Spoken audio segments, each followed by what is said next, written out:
I continue to be bewildered, if that's a word. Bewildered. It is. Lady Sue, hold on. We're in the afternoon hours. You know, it's been several days since Lady Sue had all of her issues that, well, when you live on a farm, these are issues that do happen often, not every day. And yet it's not often that these moments that are videoed fall into the algorithm of social media and turn viral. Just come in really quick to check on Queenie. Queenie, oh, she devoured that yogurt. Yes, she did. Oh, you even ate some of the food. Look at Queenie. I'm gonna check and see if there's any poops in there from her. Edwina, are you okay, lady? Here we are. Okay. Listen, as the Good Shepherd, sometimes it's nice to come in and just take a break from the flock. How is Lady Sue? This is Lady Sue. Lady Sue has a story, her own story. All life has our own stories. I continue to be grateful to share her journey and what she's going through. And in life, I'm gonna just come scoot down here because look at me, I'm all hunched over. Hold on. In life, we rely too much on validation, fact, science, and what everybody else says. And yet, when you become a Good Shepherd, you do take on that life of living a life where, well, you're usually kind of in the country and you're usually alone. That's why they call it the lone shepherd. Even when you're, you know, if you happen to be happily married or share your life with humans, the role of the Good Shepherd is very much so not an isolated life, yet it is a life of solitary and not confinement. It's beautiful, really, because to be the Good Shepherd is to be in a constant state of wonder, curiosity, and ever seeking further knowledge of how to tend to your flock. With my life, Natalie, the Good Shepherd, I don't even like to call this a hobby farm. Hold on one second. Alexa, off.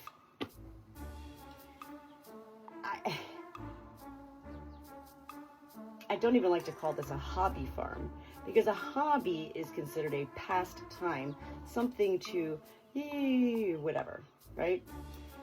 My animals here on the farm, they are all pets, P-E-T-S. We are not for profit. We make no money off of these animals. None of them are sent off for slaughter. They share their lives with me.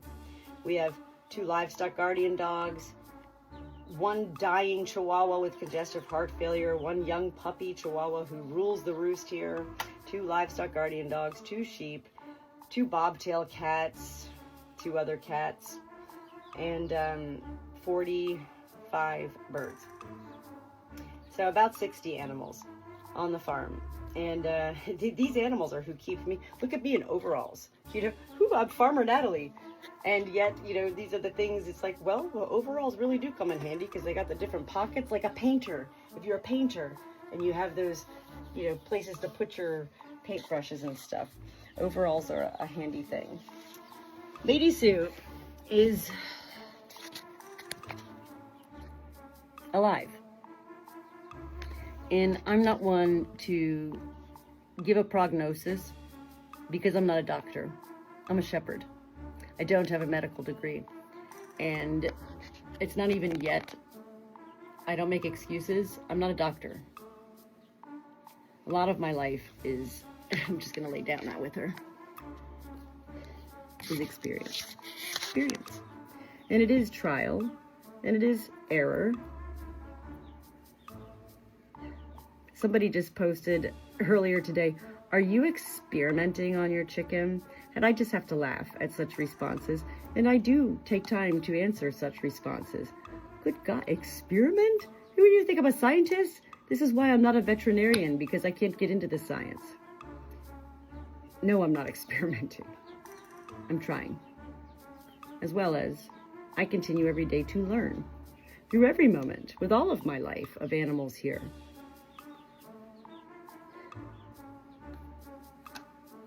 Lady Sue today has been drinking a lot of electrolytes. This is a good thing. She's even been eating some of the yogurt with molasses. She's alert. She's slow. She's not in pain. I've been giving her a pain medicine called Metacam, which is a safe pain medicine for, I think, virtually all animals. And just a little tiny drop here, and it's very nice. It just takes that edge off for her. What I truly, at this point, still believe is that I do believe there was no egg. See? And yet when you share that with the world, well, you said it was an egg. You put your finger in her vent and she was egg bound. Now you're saying it wasn't an egg? Well, I had to put my finger in the vent to determine that it wasn't an egg. I had to put my finger in her vent to figure out what was going on. And that's where my, as a Good Shepherd experience and all of my days, which again, only certain videos will go viral and reach that level of people seeing such videos. They don't see all the rest of Natalie's videos. And I love that, actually, because none of this is about me. And yet it has to be about me in order to share. I've never been here for fame, fortune, seeking a reality show, or being popular in the social media world. I continue to be in AWE awe of all my videos I post. My very long videos, 8, 10, 14, 20, 30-minute long videos of me working with my hens go viral. To me, what this says is that heaven does utilize life to share life. I'm not saying Natalie the Good Shepherd is a special person. Heaven utilizes all life to share life. I'm grateful and blessed to be a part of, yes, serving heaven, so to speak, on earth by sharing, because that's what heaven wants all of life to do, is to share without fear. I've been most touched, I don't know the word. My first ever viral video was with a bobcat named Beaver who was hit by a car and catapulted into our farm. And it took him 9 hours to die. The comments at that point were so awful to me. These people don't even know me. They were saying I should be murdered. I should have been killed when I was born. I should have been strangled. That I was going to hell because I didn't take that bobcat to a veterinarian. People don't really want to watch long videos. They watch what they watch, and then, you know, which is interesting enough, because these long viral videos with my hens, people seem to be watching it all. I'm not here to go, yay, I'm so happy they're watching my videos. I'm here to say, whoa, heaven. I don't need to know why. But for whatever reasons, heaven, you had this video or that video go viral with great purpose for heaven. And that's what I mean by saying I live a life serving heaven as a good shepherd in life.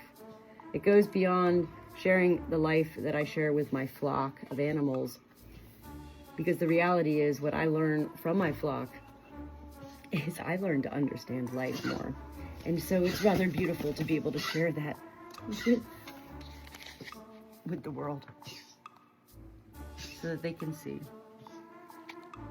Who would know a chicken is a loving creature? I mean, she's not exactly hugging me. Her wing just flew up and hit me here, but Lady Sue, she's alert, she's aware, she's moving. And these are all good signs. And we're not here to give prognosis because I'm not a doctor. As a good shepherd, I'm here to assure, you know, that she's hydrated and she's feeling good. Ruby, come here, Ruby. You all right, Ruby? Ruby's my 17-year-old Chihuahua. Congestive heart failure for 9 years on medication. And, well, Ruby and I, together, we made the decision to stop her medicine a few months ago, and actually she sounds awful. She's never been happier in her life in the past 9 years. And this is what people often also don't think about. Think about people who have cancer, humans, and they're on chemotherapy, and then we hear of so many people that ultimately decide, I don't want any more. I feel so sick on this chemotherapy. I don't want to feel like this. This is what I felt Ruby was feeling, and I'm grateful, you know, I don't know when her time is. I'm not here to predict death. I'm not here to predict anything. Kind of like the Farmer's Almanac. It's not predicting anything. It's sharing what has accumulated over time to become a understanding, which I also have definitely come to understand over the past several years, that whenever there's a full moon, there's going to be a lot going on the farm. So, Lady Sue, she's in with me right now. I'm going to get her some more electrolytes. Queenie, what are you thinking here? Queenie, she goes, I don't even know who you are. You seem to be a good person. I appreciate you putting me up here, and there's nice music in the background. But look at you. Do you want some more yogurt? What do you think, Queenie? What? Are you making broody sounds on me? Let me freshen up your yogurt, okay? Good girl. I love that. She was, they're little tiny raptors. Chickens. They're little raptors. They're little dinosaurs. And all of their sounds are their wordless voices. And, hey, Queenie's very happy here. Look, are you shedding? She might be trying to lay an egg. And her mom said she hasn't laid an egg in 3 days. So, I'm not going to mess with her, because that is definitely what I've come to understand and learn is the broody hen sound.